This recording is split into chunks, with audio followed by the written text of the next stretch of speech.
మరణం అంటే మరొక జీవితానికి ప్రారంభం అంటే మీరు ఒప్పుకుంటారా?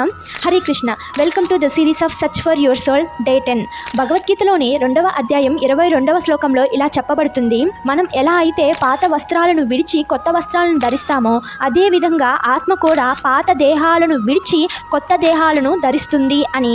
ఇక్కడ మీరు అర్థం చేసుకోవాల్సింది ఏంటి అంటే, పాత వస్త్రాలను విడిచివేయడం అంటే మరణం అని, కొత్త వస్త్రాలను ధరించడం అంటే జననం అని. ఆత్మ ఎక్కడ పుడుతుందో అని కర్మను బట్టి నిర్ణయించబడుతుంది. అది తక్కువ స్థాయి జీవరాశుల, మానవ జన్మ లేదా ఉన్నత స్థాయి లోకాల అనేది నిర్ణయించబడుతుంది. భగవద్గీతలో ఇలాగ చెప్పబడి ఉంటుంది, ఎవరైతే నన్ను చివరి క్షణాలలో తలుచుకుంటారో వారికి నా లోకానికి అనుమతి ఉంటుంది, వారికి మరొక జన్మ ఉండదు అని. దాని అర్థం ఏంటి అంటే, ఎవరైతే అనుక్షణం హరినామ స్మరణ భగవద్భక్తిలో ఉంటారో వారికి మరణం తర్వాత మోక్షం కలుగుతుందని, ఆత్మకి విముక్తి కలుగుతుందని చెప్పబడుతుంది.